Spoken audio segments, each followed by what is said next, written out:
สบายดีจ้าพี่น้องทักทายสบายดีเด้อสบายดีพี่น้องประสบสุขคนมื้อนี้กะออกมาสวนคือเก่าคือเดิมพี่น้องมื้อนี้สังเกตเบิ่งใบไม้ข้างหลังลมเย็นสบายขนาดเลยมื้อนี้กะคือเก่าคือเดิมพี่น้องออกมาเลี้ยงงูบ่มีเขามื้อนี้บ่มีเขาสีเราก็ออกมาเลี้ยงงูเพราะว่าเป็นไงทอนเพิ่นบ่ได้ออกมาเช้านี่ก็เลยบอกเพิ่นว่าพักผ่อนอยู่เพื่อนจ้ะเอาบ่มีเขาเฮาก็ออกมาเลี้ยงเองจ้าอยู่แคมป์ของพี่น้องเย็นๆไปตาวเปมาผูกนอนบ่อนอื่นสิฮ้อนซ้ำใดถ้าเฮาลงมาแคมป์ของก็คือแบบลมพัดเย็นสบายเป็นตานอนเป็นตะปุกตูบไว้แคมป์ของเนาะในบางเล่าอันเห็นในบางอย่างกายอย่างผ่านลงมาเราแปลงเหือบอกเดี๋ยวสิพาลงไปดูบรรยากาศแคมป์ของพี่น้องจ้าหัวเฮากระปลูกเล่มเนี่ยอยู่บ่ท่านบอกปลูกคนไว้มันก็รอเจิญอยู่เนี่ยวืดบ่อยากกับบ่กินก็เลยปลูกไว้ซะใหญ่เป็นหมองเอาเป็นบ่อนเอาเย็นย่างขึ้นไปเทิงวงซีบางอย่างนี่ฮ้อนมาลงมานี่ซ้ำอยู่คนละโลกเอาโลดเลยเย็นมากเดี๋ยวจะพาไปเบิ่ง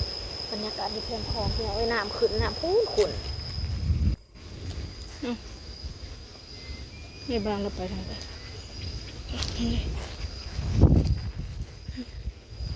ที่6แถว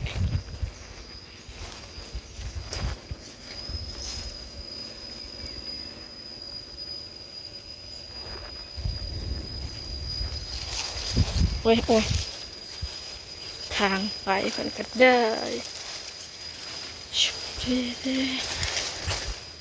น้ำขึ้นพี่น้องเอ้ยน้ำขุ่นแมงอันนี้เอ้ยแมงประโคมคือร้ายแท้บ่มันเหนียวใส่ผิวหนังคนนี่พองขึ้นรถได้นี่เอ้ยคือร้ายแท้แมงอันนี้เต็มอยู่เนี่ยไอ้บางงามมีแต่แมงประโคมโอ้ยคนสอมเหือเพิ่งคนได้สิซื้อเหือใหม่โอ้ยเลยได้เหือกะปีจำพอดอกยามรอบนะร้อยไปยามเอาเฮ้ย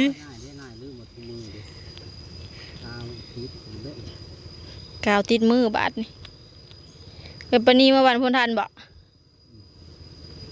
อย่าเหือต้นอันนี้ใหญ่ก็ใหญ่เลยเด้อ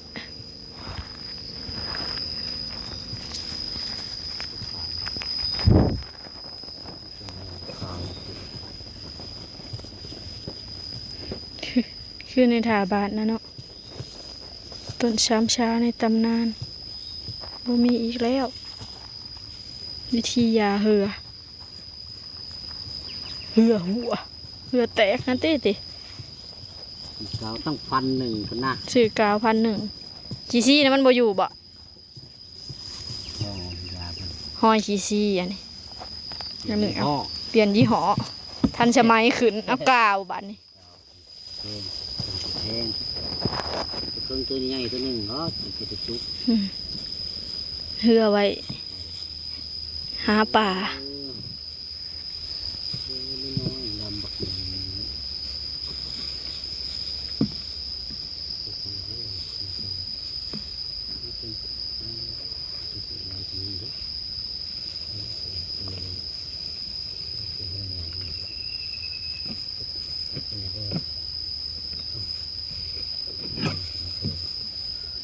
มันคือเหนียวเดี๋ยวบัด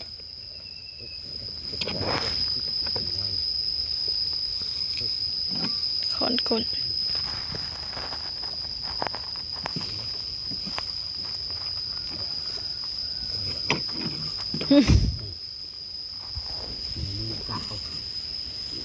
กาว เ กาวสิติดเรือกาวสิติดคน กาวติดคน ต่อแล้ว กาวมันบ่ติดเหือมันติด เฮ็ดของมือเก่ามาให้นะ ติดคนไปแก้มอยู่ซ้ายบัดนี้ วันเดียวเราจะติดคนตรงนี้เนี่ยตรงมือเก่าผมมีเงินน้ำเงิน กระบม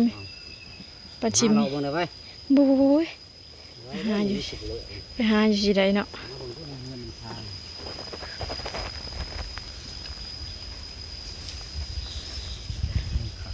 ไว้ในใช้ได้โทงมือดิเพื่อนผู้ ดีนะ ผู้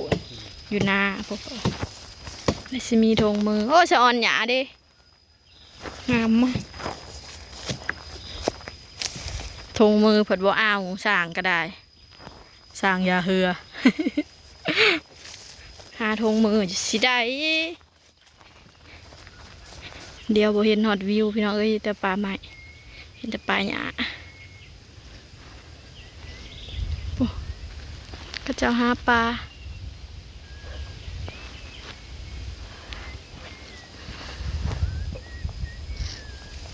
หาโทงมือให้บางก่อน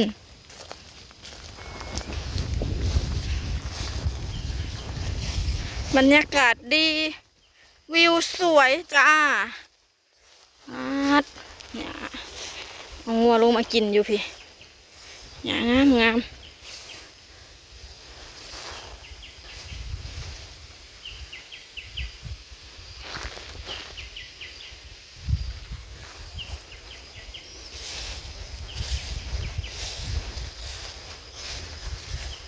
เนี่ยทอดแล้วปลูกต้นมะฮุงไว้ขนาดจิบถ่วม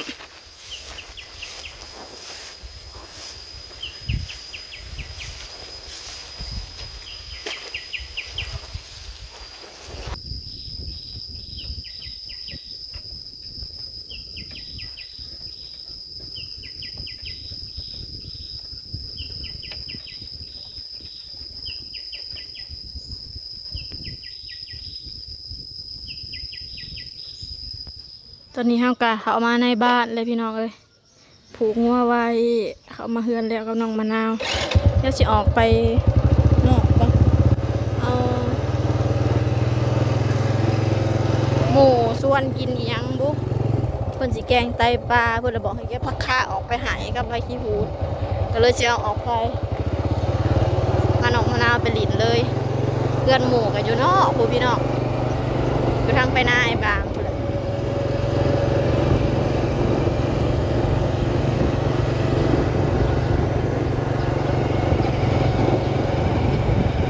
เดี๋ยวจะออกไปซิมแกงไก่ป่าเดี๋ยวสิถ่ายบรรยากาศระหว่างทางให้พี่น้องเบิ่งแดดสุดๆ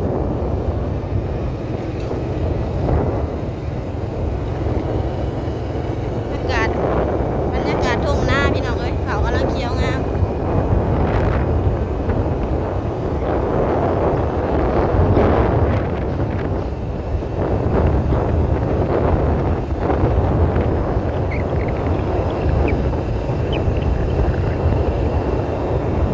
เทละมื้อเทละวัน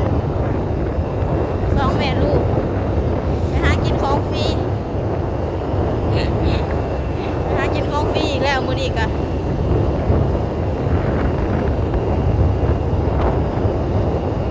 กินนั่นกินนี่นั่งก็สิส่วนตลอดดอกพี่น้องเป็นหมู่ที่เฮียนแต่เป็นหมู่ที่เฮียนว่าเป็นหมู่กันแต่สมัยเฮียนพุ่นแหละแต่ว่าตอนนี้นั่งก็คือห่างมี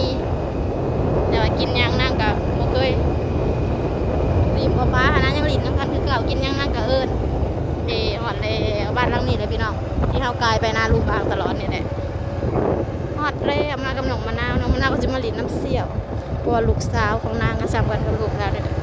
ฮอดแล้ว